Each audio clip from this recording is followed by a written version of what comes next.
ils vont eux. Qu'est-ce que vous avez pensé de ma petite entrée musicale là, hein? C'est bien? Là je vous ai fait de la guitare, la semaine prochaine je vous ferai de la flûte, ensuite de la batterie, du violon, de l'accordéon. Bref, dans cette vidéo on n'est pas là pour faire un cours de musique. Heureusement d'ailleurs parce que sinon il serait un petit peu éclaté. Hier soir j'ai lu un thread, franchement, je vais pas vous mentir, il m'a donné la chair de poule. Ouais, du coup je me suis dit allez je vais partager ça avec vous, obligé, il faut que vous vous chiez dessus aussi. Faut pas que je sois tout seul. Donc allez mettre une couche, c'est parti. Cette histoire concerne une jeune femme qui s'appelle pas en fait, elle a pas d'identité mesquine. Du coup je propose qu'on lui donne un prénom pour la vidéo quand même, on va l'appeler, je sais pas, Béatrice. Voilà, Béatrice, c'est stylé, allez c'est bon, c'est donné, Béatrice. Béatrice nous dit qu'elle adore l'urbex, qu'elle adore visiter des lieux abandonnés. Parfois elle allait même visiter des lieux hantés avec ses amis, histoire de ne pas se chier dessus tout seul. Ouais, c'est toujours mieux de se chier dessus à plusieurs. Ouais, bah au moins t'es rassuré, y'a quelqu'un à côté de toi qui se chie dessus avec toi. Y a moins de... Tu te sens moins seul, tu vois. Tu peux parler à quelqu'un, là, tu vois, quand t'es seul tu parles à quoi? À rien du... À un mur. Et le mur il va pas communiquer avec toi. Tu vas pas lui dire salut poto, ça va, tu vas bien, il va pas te répondre ouais ça va, tranquille et toi comment? Elle nous dit qu'elle adore l'adrénaline et la sensation d'être dans un endroit que tu ne connais pas du tout et où il peut arriver n'importe quoi. Bah dis donc, c'est plutôt pas mal ici. Oh my god. Une journée d'été comme les autres, Béatrice décide d'aller rendre visite à ses amis, petit barbecue tranquille, tu vois. Et sur le chemin du retour, elle aperçoit un bâtiment abandonné. Alors comme elle passe devant, elle se dit tiens, si j'allais jeter un petit coup d'œil. C'était en fin d'après-midi, d'ailleurs la nuit commençait à tomber. Un de ses amis avait mentionné que c'était un parking abandonné et qu'il était déjà là depuis plusieurs années, voire siècles, selon l'état du parking. Elle avait avec elle dans un sac à dos une lampe de poche, de quoi manger et de l'eau. Elle avait aussi pris avec elle un appareil photo Polaroid, tu sais, c'est quand tu prends une photo et que la photo elle sort directement. J'avais ça quand j'étais petit, sauf qu'il marchait pas. Ouais. C'est triste. Bref, on s'en bat les couilles. Elle prend toujours ça avec elle au cas où il y aurait éventuellement des événements paranormaux à photographier. C'est encore plus flippant du coup parce que tu sais, tu prends la photo sort et là tu vois directement le fantôme en face de toi. Et toi t'es là. C'est encore plus flippant bordel, putain, fais pas ça Béatrice, t'es folle. C'est un coup à faire un arrêt cardiaque ça. Ah bah j'espère pour elle qu'il y a un défibrillateur dans le parking parce que sinon, bah de toute façon il y a personne d'autre. Donc même qu'il y a un défibrillateur, elle va pas se défibriller elle-même, tu vois.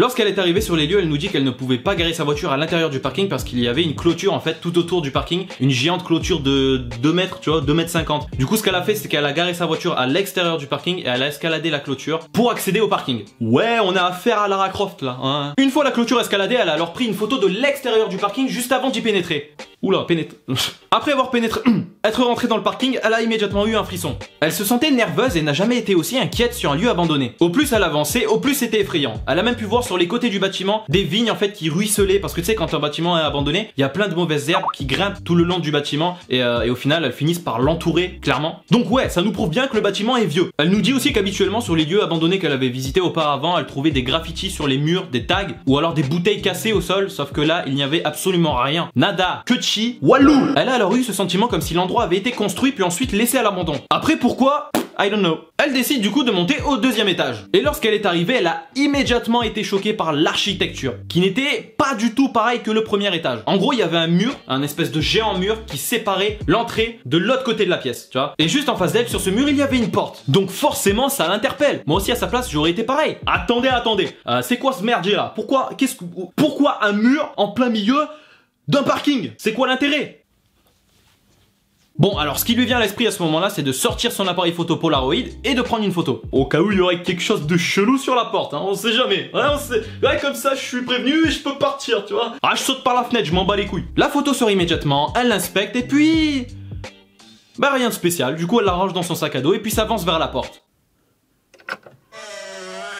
Putain, c'est quoi cette odeur là? Y'en a un qui fait cuire un rat ou quoi bordel? Elle rentre quand même dans la pièce malgré l'odeur. Et lorsqu'elle regarde en face d'elle, elle voit qu'il y a quelque chose au sol. Elle suppose juste que c'est un animal. Elle s'avance, puis elle voit qu'il y a des mouches qui volent au-dessus. What the fuck is that? Elle s'avance quand même avec hésitation mais ce qu'elle pensait était vrai. C'était bien un animal mort. Un cochon mutilé pour être exact avec des marques de griffes qui descendaient dans la moitié inférieure de son corps qui d'ailleurs manquait entièrement. Où est passé l'autre partie là bordel? Bon, je vous épargne vite fait les détails parce que c'est vraiment dégueulasse, mais en gros il manque la moitié du corps. Et plus loin dans la pièce, elle a même pu apercevoir les entrailles de l'animal pendues. Voilà, c'est dégueulasse. What the fuck is that? Elle a clairement assisté à une putain de scène d'horreur quoi. À ce moment précis, elle se dit qu'elle en a vu assez, du coup elle décide de partir, elle court vers la porte, essaye de l'ouvrir, sauf qu'elle est verrouillée. Osef, je vais passer par la fenêtre. Ah oui, c'est haut quand même. Elle n'a pas cessé d'essayer d'ouvrir la porte, sauf que ça ne marchait pas. Du coup elle s'est dit bon...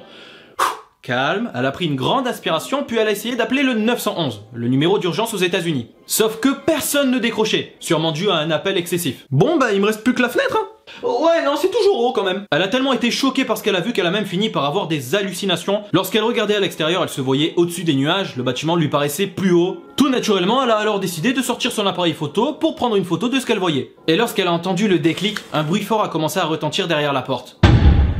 Ouais, j'aurais fait la même tête à sa place. Elle décide alors de courir vers le 3e étage. Et lorsqu'elle arrive à la rampe, elle entend un second bruit. Elle tourne la tête pour voir que le cochon qui était autrefois mort sur le sol la regardait en couinant. Est-ce que ce qu'elle voit c'est réel ou alors est-ce que c'est ses hallucinations? Je sais pas vous, mais moi je penche plus pour la deuxième option. Ouais. En tout cas, elle décide de ne pas y prêter attention, puis elle continue sa route. Aussitôt qu'elle arrive au 3e étage, elle se rend compte que c'est comme à l'étage précédent. Il y a un espèce de géant mur qui sépare la pièce avec juste une porte au milieu. Puis au moment de l'ouvrir pour entrer, elle entend la porte de l'étage d'en dessous s'ouvrir en même temps, suivi par de lourds bruits de pas qui se dirigeaient vers le haut de la rampe. Ouais, finalement la fenêtre c'était pas si mal. Hein. Peut-être une jambe de cassé, mais bon, ça m'aurait évité toute cette merde quoi. Hein. Elle pénètre, rentre alors dans cette pièce, elle ferme la porte derrière elle, et avec ce qu'elle a vu avant, tu te doutes bien qu'elle a pas vraiment envie d'inspecter la pièce. Du coup, ce qu'elle fait Béatrice à ce moment-là, c'est qu'elle s'assoit pour reprendre son souffle, et d'ailleurs aussitôt elle n'entendra plus les bruits de pas, ni du cochon qui couine. Elle décide alors de fermer les yeux pour dormir un peu. Puis au final, elle y a passé toute la nuit, tellement elle était éclatée. Réveillée par les rayons du soleil qui venaient caresser son visage, il lui a fallu quand même un petit temps de réflexion avant de se lever. Déjà, quand il t'arrive des choses comme ça, la veille, déjà, si tu t'en rappelles, tu te dis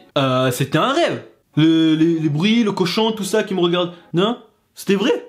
Bah attends, je vais regarder sur mes photos, wesh! Sans plus attendre, elle se précipite vers la clôture, saute par-dessus et rentre dans sa voiture. Yeah, I think it is the best idea. De retour à l'hôtel où elle logeait, elle jette son sac à dos sur le lit, puis décide de s'asseoir à côté. Elle a effectivement pensé au fait que ça a pu être un rêve, ou bien alors qu'elle s'est évanouie à cause de la chaleur. C'est donc pour ça qu'elle décide de regarder les photos. La première photo était celle du bâtiment vu d'extérieur, la deuxième celle de la porte d'entrée du 2e étage, et ce qui est intéressant c'est qu'en regardant la deuxième photo, celle de la porte d'entrée du 2e étage, elle s'aperçoit qu'il y a écrit sur la porte « Never come back », ne reviens jamais. Ah mais je comptais pas hein. Non mais il est fou lui, il a cru que j'allais revenir. Non, une fois ça m'a suffi, t'inquiète. Ouais, non. Sans façon. Bon bah voilà les amis, c'est la fin de cette histoire. Si je peux vous donner un conseil, faites attention au parking, surtout abandonné, ou quelconque autre lieu abandonné d'ailleurs. Faut toujours faire gaffe, on sait jamais ce qui s'est passé avant. Et puis voilà, ça peut être dangereux. Faites ça à plusieurs, c'est mieux que seul. Après seul, t'as pas la même sensation. Si tu le fais à plusieurs, t'es plus safe, tu te sens plus en sécurité, mais t'as moins d'adrénaline. Et quoi? Ouais, je me rends compte que... Ah non, ça va. Je croyais que la housse de mon lit, elle était trouée. Moi aussi j'ai des hallucinations là, ça y est, je suis... Bref, merci d'avoir suivi cette vidéo. N'oublie pas le j'aime, le commentaire et le partage pour le référencement, c'est très important. Je te remercie, passe une bonne après-midi ou une bonne soirée. Non mais parce qu'après voilà, comme j'ai commencé en musique, tu vois, je peux terminer en musique aussi, ça peut être cool, hein. Allez c'est parti. C'est tout.